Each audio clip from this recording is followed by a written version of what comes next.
बात है कुछ कही अनकही, अनसुनी सी दास्तां।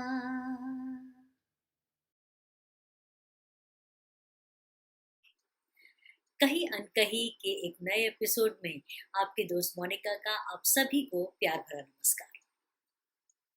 आप लोगों में से कितने लोगों ने जो होममेड गम था, जिसे हम लेई भी कहते थे, इस्तेमाल किया है?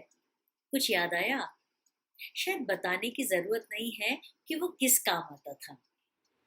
जब मैं कम्युनिकेशंस की पढ़ाई कर रही थी, तो हम लोगों को ये पढ़ाया गया था कि मैसेज जितना छोटा होगा, उसमें स्टिकीनेस मतलब उसमें चिपचिपापन उतना ही ज़्यादा होगा। और जिसे कम्युनिकेशंस की भाषा में हम मैजिक बुलेट थ्योरी भी कहते हैं,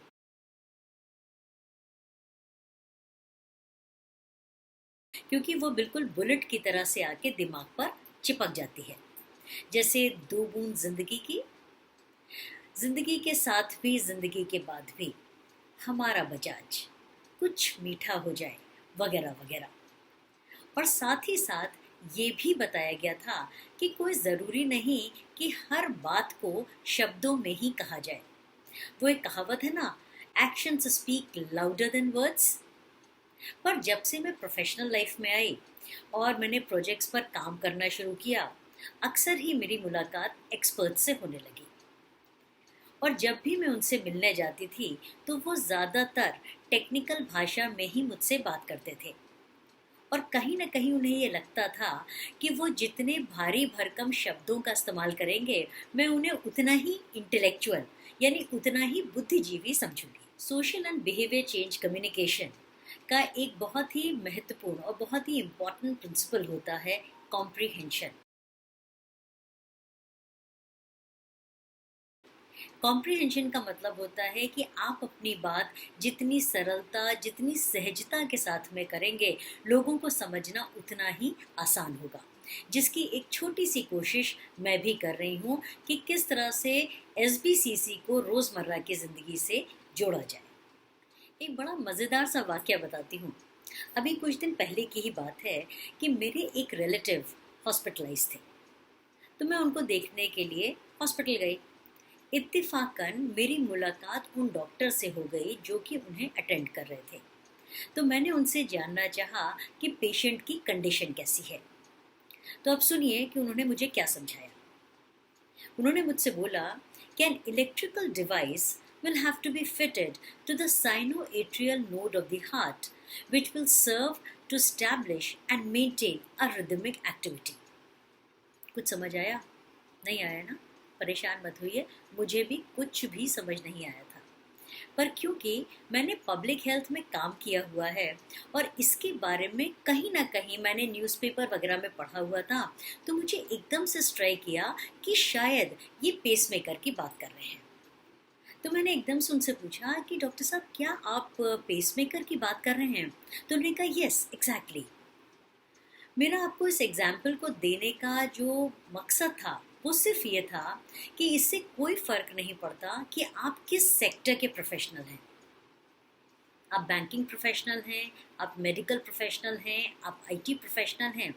अगर आप अपनी नॉलेज को सिंप्लीफाई करके लोगों तक नहीं पहुंचा पाते हैं, तो मेरे हिसाब से वो नॉलेज आपकी वेस्ट है। समय हो चला है अब हमारी एक छोटी सी कहानी का।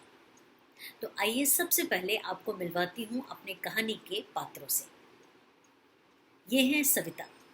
सविता एक 35 वर्ष की महिला है जो कि एक प्ले स्कूल में आया का काम करती है।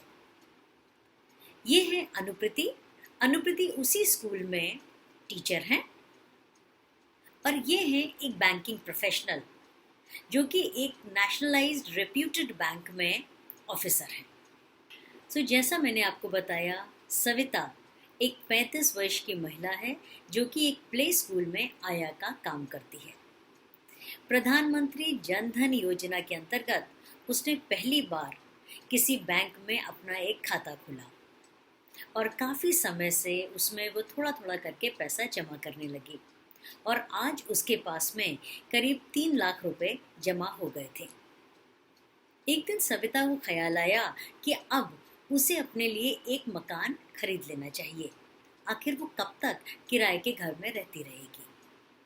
सविता जो घर खरीदना चाहती थी, वो घर उसे करीबन 7 लाख रुपए का पड़ रहा था। तो उसने सोचा कि मैं थोड़ा बहुत पैसा इधर उधर से ले लूंगी और 3 लाख रुपए तो मेरे पास अपने ही अकाउंट में है, तो परेशानी की कोई बात नहीं। सविता अपना पैसा निकालने के लिए बैंक जाती है। बैंक में भीड़ होने के कारण वो करीबन 1 घंटा लाइन में खड़ी होती है और तब काउंटर तक पहुंचती है। फाइनली जब वो काउंटर पर पहुंचती है, तो वहां पर जो लेडी ऑफिसर बैठी हुई थी, वो उससे बहुत ही अनवेलकमिंग टोन में उससे बात करती हैं। बोले, इतनी बड़ी रकम, इसके लिए तो चेक चाहिए, चेकबुक लाई हो? सविता उन्हें बताती है कि मैडम जी, जब मैंने खाता खोला था तब मैंने यहाँ पर चेकबुक के लिए भी अप्लाई किया था, पर न जाने वो अभी तक नहीं आई। बस सविता का इतना कहना ही होता है कि वो तो उस पर बरस पड़ती हैं। तो मैं क्या करूं? न जाने कहाँ कहाँ के एड्रेस लिखवा देते हो तुम लोग और परेशान हम लोगों को करते हो। जाओ जाकर पता करो, जो एड्रेस तुमने दिया था वहीं आई होगी, और जब चेकबुक आ जाए तब आना, और पीछे हटो, और भी कस्टमर्स खड़े हुए हैं। सविता को कुछ समझ में नहीं आता है और वो हताश होकर बैंक से वापस आ जाती है। अगले कई दिनों तक सविता का स्कूल में बिल्कुल भी मन नहीं लग रहा था।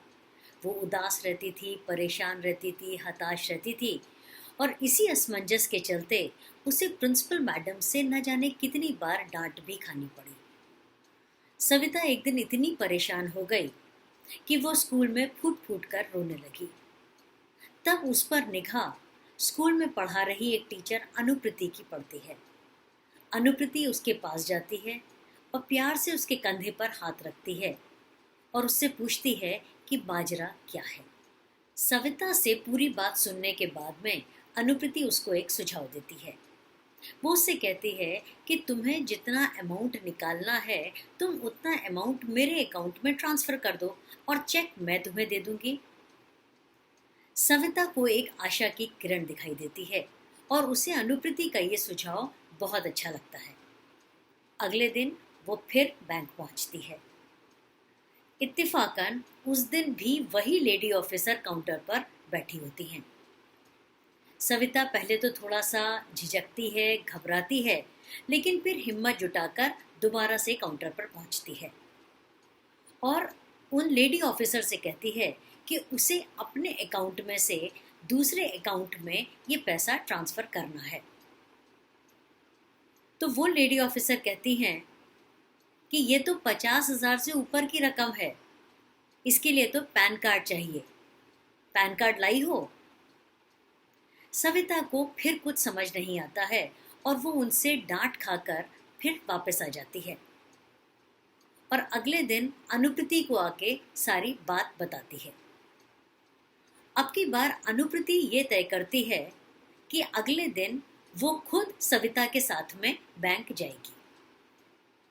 सविता अगले दिन अनुप्रीति के साथ में एक बार फिर से बैंक जाती है। अब की बार अनुप्रीति सबसे पहले जाकर बैंक मैनेजर से मिलती है और उन्हें पूरी सिचुएशन बताती है और उसके बाद दोनों फिर से काउंटर पर पहुंचते हैं। आज भी वही लेडी ऑफिसर काउंटर पर बैठी होती हैं। वो जैसे ही सविता को देखती हैं, वो उस पर बरस पड़ती हैं। फिर आ गई तुम, डॉक्यूमेंट्स लाई हो? ना तो तुम डॉक्यूमेंट्स लेकर आती हो और यहाँ पर आकर के मेरा समय बर्बाद करती हो। अनुप्रीति से रहा नहीं जाता। वो उनसे बोलती है कि मैम, आपको यहाँ पर लोगों का काम आसान करने के लिए बैठाया गया है, ना कि उनकी परेशानियों को बढ़ाने के लिए। अगर उसके पास में कोई डॉक्यूमेंट्स नहीं है तो उसका कोई तो रास्ता होगा। आप जब तक चीज़ों को सिंप्लीफाई नहीं करेंगे तो कैसे ज़्यादा से ज़्यादा लोग इन चीज़ों का फ़ायदा उठा पाएंगे। तब तक बैंक मैनेजर भी वहाँ आ जाते हैं और वो उन लेडी ऑफिसर को इंस्ट्रक्शन देते हैं कि वो सविता की मदद करे। तब वो लेडी ऑफिसर सविता को 2 ऑप्शंस बताती है। वो उससे कहती है कि या तो तुम थोड़ा थोड़ा करके पैसा विड्रॉल स्लिप से निकाल सकती हो, और या फिर दोबारा से चेकबुक के लिए फॉर्म भर सकती हो। अनुप्रीति सविता के लिए चेकबुक का फॉर्म फिल करती है और उसको डिलीवर करवाने के लिए अपने घर का एड्रेस उस पर देती है। 10 दिनों के बाद में अनुप्रीति सविता के हाथ पर लाकर चेकबुक रखती है और उससे कहती है कि जाओ, अब जितना पैसा अपने अकाउंट से निकालना चाहती हो निकाल लो, और हाँ, मेरी फीस देना मत भूलना। सविता खुशी के मारे रोने लगती है। एक हफ्ता बीत जाता है और एक हफ्ते के बाद में सविता हाथ में लड्डू का डिब्बा लिए हुए स्टाफ रूम आती है और अनुप्रीति के पास आके बोलती है, मैडम जी, आज मैं मकान मालकिन बन गई हूँ और आपने अपनी फीस कही थी ना, तो आपके लिए 2 लड्डू। इस कहानी को बताने का मेरा सिर्फ यही मकसद था कि यदि वो बैंक ऑफिसर सविता को वो ऑप्शंस पहले दे देती तो शायद वो उन चीज़ों को समझ भी पाती और उन्हें फॉलो भी कर पाती। ये सिर्फ बैंकिंग प्रोफेशनल की बात नहीं है, ये हर प्रोफेशनल के ऊपर अप्लाई होता है। आपके पास में चाहे जितनी नॉलेज हो, अगर उस नॉलेज को आप सिंप्लीफाई करके दूसरों तक नहीं पहुंचा पा रहे हैं, किसी दूसरे की मदद नहीं कर पा रहे हैं, तो वो नॉलेज आपकी वेस्ट है। उम्मीद करती हूँ आपको ये एपिसोड पसंद आया होगा, तो मेरे YouTube चैनल को लाइक और सब्सक्राइब करना मत भूलिएगा और अपने कमेंट्स देना मत भूलिएगा, क्योंकि आपके ये जो कमेंट्स हैं ना, यही मुझे इस शो को बेहतर बनाने में मदद करते हैं। अगले एपिसोड में हम बात करेंगे कुछ जेंडर ब्लंडर्स की।